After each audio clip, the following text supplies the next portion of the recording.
flirt with her or anything, or ask her on a date. He says, "Will you marry me?" And then the frosted Cheerio replies, "Wow, I can't because I'm a frosted Cheerio and you're a regular Cheerio, and if I marry you, my social status will go down."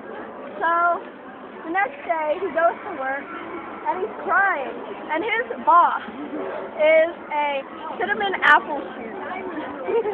So he's all like, "Whoa, how are you a cinnamon apple Cheerio?" And he says, "Well, I went to the factory and the regular Cheerio says, you have to show me where this factory is." So he goes, "Wait, on what condition? You have to be my slave, and you have to do whatever I say, and you have to work for me." Are you? Yes. Okay. So I love this story. Sorry, it's like the second time I've heard so it. he does that. He works for he works for him, and he's like, okay.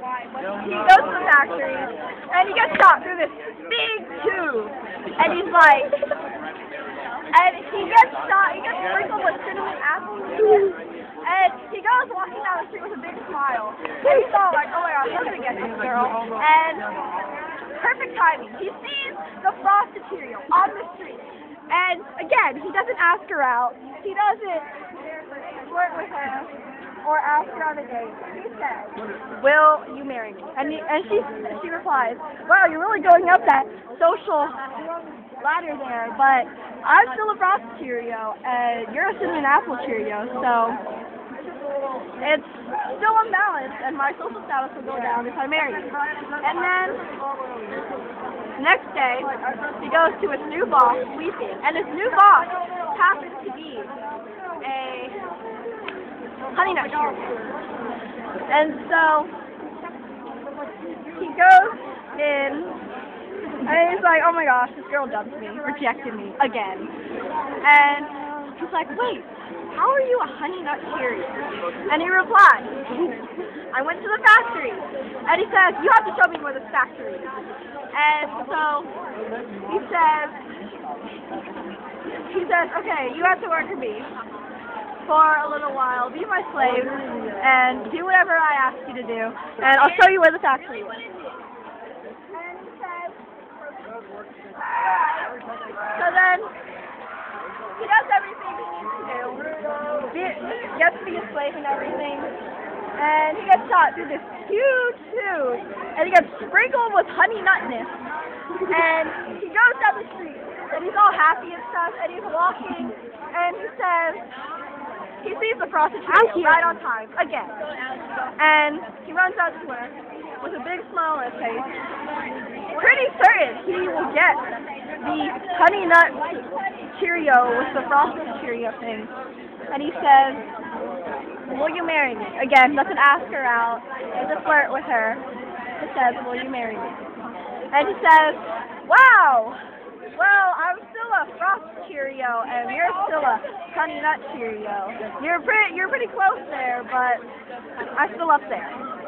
So he goes the next day to work, all sobbing, sad, and he says to his boss, which is a frosted Cheerio, by the way,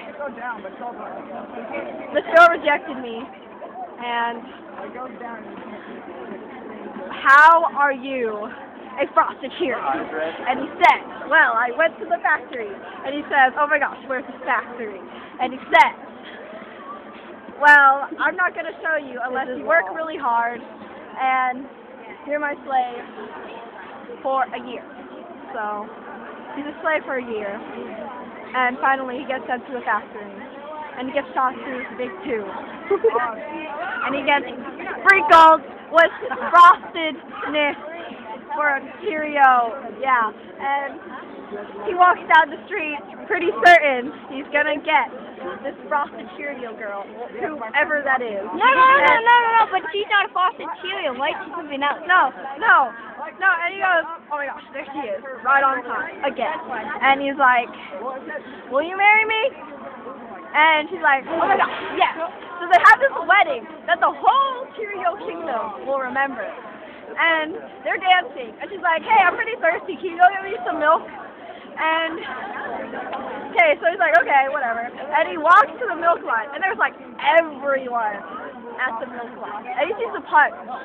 He sees the punch line. And he's like, oh, there's no one at the punch line.